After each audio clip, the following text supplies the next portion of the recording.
নমস্কার গাইস, কি অবস্থা সবার? আশা করি সব ভালো আছেন আর আমিও ভালো আছি। এখন বাজে সকাল 6টা আর অত তাড়াতাড়ি উঠার কারণে লগি মঙ্গলা মাসের নগর কীর্তন চলের কীর্তনের শব্দে ঘুমটা ভাঙি গেছে ও তার লাগে উঠি গেছি। দেখতে পারলাম আমরা মন্দিরও গ্রামের সব মহিলা পুরুষ আইয়া কি সুন্দর কীর্তন করের। আমিও উঠতাম আসলাম কিন্তু ঘুমে একটু বেশি ডিস্টার্ব করছে ও তার লাগে উঠতে পারছি না।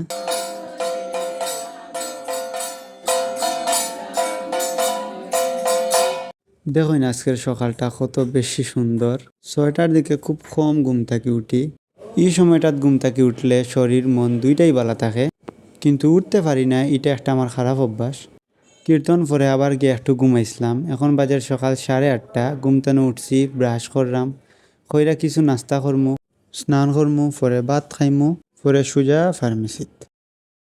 আর একটা কথা কইয়া রাখি, আজকে আমরা ঘরে ছোটখাটো একটা অনুষ্ঠান আছে যা সন্ধ্যার পরে হইব। মন্দির থেকে মহাপ্রভু আজকে আমরার ঘরে আইবা। গ্রামের সব মানুষের নিমন্ত্রণ করা হয়েছে, তারাও আইব। ফার্মেসি যাওয়ার উদ্দেশ্যে রওনা হয়ে গেলাম। আইচ্ছি মেইন রোডও, একটা গাড়ি পাইলেই যাই মুগি বাজারও। আর একটা ছোটখাটো বিষয় আপনার লগে শেয়ার করি। সামনে একটা মার্কেটর দেখতে পাররা, ও মার্কেটও আমরা একটা দোকান বুকিং দিছি। এখানে আমরা ছোটখাটো একটা দোকান দিমু, জানি না কি তার দোকান, কিন্তু একটা প্ল্যান করা হয়েছে যা সময় মতো দেখাইমু আপনারা। হাঁটতে হাঁটতে প্রায় ফার্মেসির কাছে হচ্ছি। এখন আছি আমরার বাজারের সবজি হাটিত। মেইন গলি দরিয়া যাওয়া যায় ফার্মেসিত, কিন্তু আমি সব সময় ও জায়গায় যাই, কারণ হইল এই দিক দিয়ে একটু ছায়া আছে। আর মেইন গলি দিয়ে হাঁটলে মাথার তালু গরম হয়ে যায়, কারণ অনেক বেশি রোদ থাকে।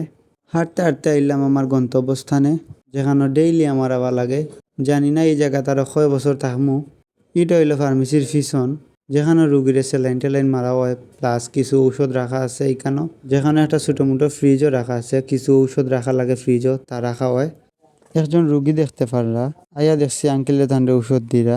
এখন বাজার দুপুর 2টা, যা আমার লাইফের সবচেয়ে বোরিং সময়। এই সময়টা কাটাইতে অনেক বেশি কষ্ট হয়, কিন্তু কিছু করার নাই, পরিস্থিতির শিকার। দেখতে পারা একজন বয়স্ক চাচা, বয়সের দিক দিয়ে তাইন কিন্তু অনেক বৃদ্ধ একজন মানুষ, কিন্তু তানোর মন মানসিকতার দিক দিয়ে তাইন এখন আমাদের থেকে বেশি জোয়ান, কারণ ও বয়সও তাইন এখনও উপার্জন করেন। আমি শুনছি যে তাইন আরো 10-11 বছর আগে আমরার বাজারে মেইন রোডের পাশে তাইন ওটা বিক্রি করতা। প্রায় 10-11 বছর পরে আবার তাইন আমরার ফার্মেসির সামনে ওটা বিক্রি করেন। প্রতিদিন কমপক্ষে 2-2.5 হাজার টাকার বিক্রি করেন তাইন। ও তার লাগে কইছি তাইন বৃদ্ধ হয়ে গেলে তাইনের মন মানসিকতা এখনো বৃদ্ধ হইছে না।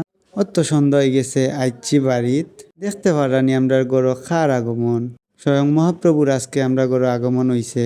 এইরকম সৌভাগ্য জানি না খার খার হয়, কিন্তু আমরা রয় প্রতি বছর, কারণ মঙ্গলা মাসে আমরা প্রতি বছর মহাপ্রভুর একদিনের লাগে আমরা গড় আনি আমরা প্রদীপ দেখাই, গ্রামের সবাই একসাথে আমরা প্রদীপ দেখাই।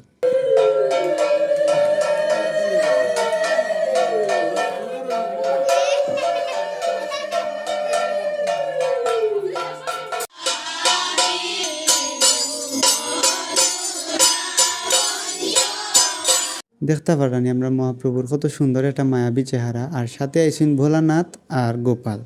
এখন দেখাইমু ভগবান রে প্রদীপ, যেটা মঙ্গলা মাসে সবসময় দেখানি লাগে।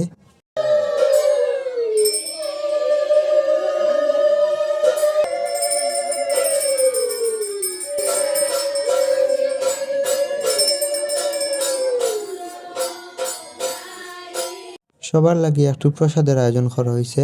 বেশি কিচ্ছু না, অল্প একটু প্রসাদ, সবাই অল্প অল্প করিয়া দেওয়া হইব। প্রসাদ খাওয়ার মধ্য দিয়ে আমি আমার মিনি ব্লগটা শেষ করলাম। দেখা হইব নতুন কোনো দিনে নতুন কোনো ব্লগে। নমস্কার সবাইরে।